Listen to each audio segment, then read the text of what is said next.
Praise the Lord, everyone. Praise the Lord. Praise the Lord. I want to thank each of you for joining with us for Thursday's daily Bible study coming from Charlene's Outreach Ministries. We have a great and wonderful lesson for today: a living stone and a holy people. A living stone and a holy people. Amen. Our lesson is coming from 1 Peter 2, verses 1 through 10. Great and wonderful lesson. Before we get started, I want to ask if anything is said touches your heart, soul, or spirit, or you have any questions or comments, please feel free to jot them at the bottom of the screen below, and I will get to them as soon as possible. Also, if you would subscribe to my channel and join with us as we gather together to study and meditate on the word of the Lord. Amen. We're going to get ready to move right into our lesson, but first we're going to have prayer. Dear God in heaven, we thank you, Father. We thank you for all the many blessings that you bestow upon us. We thank you for watching over us, guiding us, leading us in your true path of righteousness, Father. We thank you for all that you have done, you is doing, and you shall do in each of our lives. We give you the glory, the honor, and the praise, Father. Lord, we thank you as we go into your word, Father, that our eyes is open and we see. Our ears is open and we hear, and we gain wisdom, knowledge, and understanding from on high. In the mighty name of Jesus Christ, we pray. Amen. All right. We're going to move right into our lesson. A living stone and a holy people.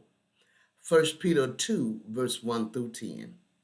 And the scripture lesson text read verses 1 through 4. Therefore, laying aside all malice, all deceit, hypocrisy, envy, and all evil speaking, as newborn babes desire the pure milk of the word, that you may grow thereby.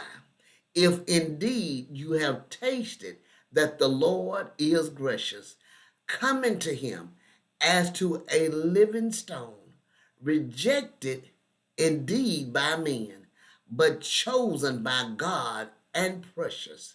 As we see, the evil speaking is a sign of malice and guile in the heart and hinders our profiting by the word of God. A new life needs suitable food.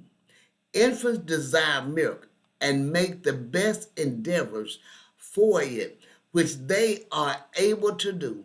Such must be a Christian desire after the word of God.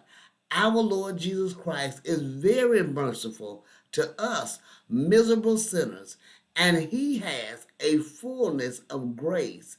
But even the best of God's servants in this life have only a taste of the consolations of God. Verses 5 through 8 says, you also, as living stones, are being built up a spiritual house, a holy priesthood, to offer up spiritual sacrifices acceptable to God through Jesus Christ.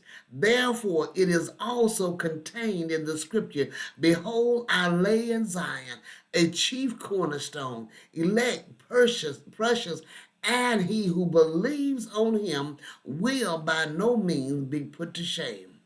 Therefore, to you who believe, he is precious. But to those who are disobedient, the stone which the builders rejected has become the chief cornerstone, and a stone of stumbling, and a rock of offense.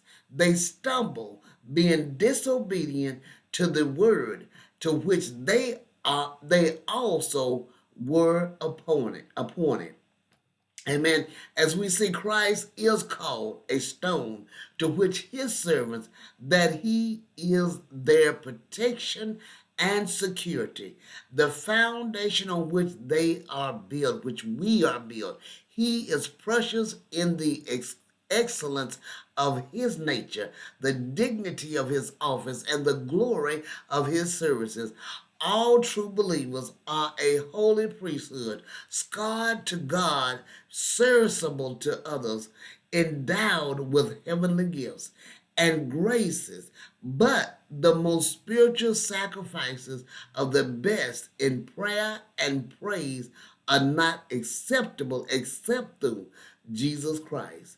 Christ is the chief cornerstone that unites the whole number of believers into one everlasting temple and bears the weight of the whole fabric. Elected or chosen for a foundation that is everlasting, precious beyond compare by all that can give worth. To be built on Christ mean to believe in him. But in this, many deceive themselves. They consider not what it is, nor the necessity of it. Partake of the salvation he has bought. Verses 9 and 10 say, but you are a chosen generation, a royal priesthood, a holy nation, his own special people, that you may proclaim the praise of him who called you out of darkness into his marvelous light, who once were not a people, but are now the people of God, who had not obtained mercy, but now have obtained mercy. As we see through the frame of the world will fall into pieces, that man who is built on this foundation may hear it without fear. He shall not be confounded. The believing soul makes haste to Christ, but it never finds cause to hasten from him. All true Christians are a chosen generation. They make one family, a people distinct from the world, of another spirit, principle, and practice, which they could never be if they were not chosen in Christ to be such and sanctified by his Spirit. Their first state is a state of gross darkness, but they are called out of darkness into his state of joy, pleasure, and prosperity and light, that they should show forth the praise of the Lord by their profession of his truth and their good conduct. How vast their obligation to him who has made them his people and has shown mercy to them. To be without this mercy is a woeful state, though a man have all worldly enjoyments, and there is nothing that so kindly works repentance as right thoughts of the mercy and love of God.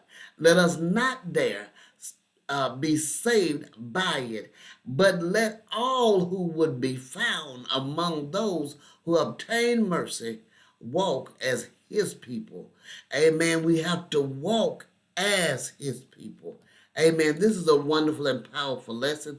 I pray you meditate on this lesson and have a great and blessed day. God bless you.